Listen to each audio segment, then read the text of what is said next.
Let me tell you a story about a man who built a financial empire without a degree, without connections, and without permission. And in the end, the very system that made him rich destroyed him. Let me begin with a short ancient Chinese idea. I only care about filling myself, never realizing that fullness brings danger. In the end, the jar must be smashed, and everything inside scatters away. Think about a piggy bank. It only takes money in. It never lets money out. And once it's full, there's only one way to get the money back. You have to break it. That is the perfect metaphor for the life of Huang Guangyu. Today, most people remember Huang Guangyu for one thing: scandal, power struggles, capital manipulation prison. But that version of the story is far too simple, because Huang Guangyu was something much more dangerous. He was a man who understood how money really moves. He didn't start in a boardroom. He started on the street. In early 1990s Beijing, he sold clothes near the zoo. At the same time, he traded electronics in Xinjiang, the biggest electronics hub in northern China. Back then, many products came through gray or semi-legal channels. But none of that mattered. What mattered was simple. The demand was real, and the cash was immediate. And this is where Huang learned something most people never understand.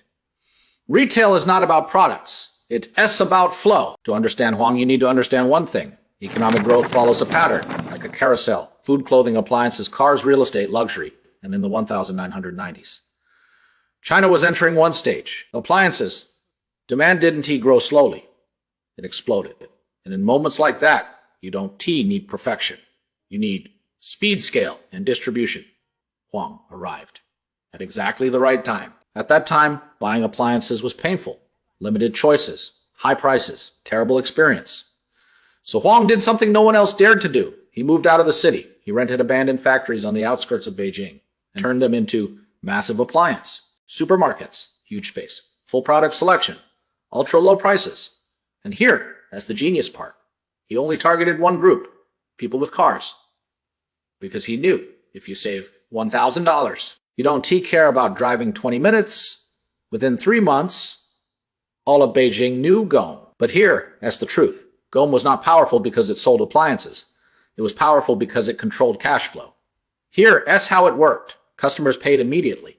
Manufacturers were paid months later. So what happened? The products were already sold. But the money stayed with Huang. Left hand, no cost yet right hand. Cash pouring in that difference is everything. By the late 1990s, he controlled tens of billions in cash. At that moment, he stopped being a retailer. He became a financial system. The business evolved. Phase 1, suburban megastores. Phase 2, expansion into city centers. Phase 3, financialization. Real estate. Leverage capital structures. Gome was no longer a store. It became a machine. A financial machine, disguised as retail. Around 2000, Huang entered Hong Kong. Through complex structures, he connected his business to the capital markets. Everything became bigger, more aggressive, more leveraged, more fragile. And this is the part most people miss. The problem was not intelligence. It was fragility.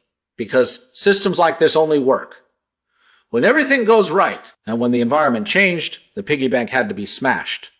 Huang Guangyu was not just an appliance seller. He was a man who rode China's economic wave, perfectly turned retail into finance, and built a system that became too full to survive, because sometimes the more money you hold inside, the louder it breaks when it finally collapses.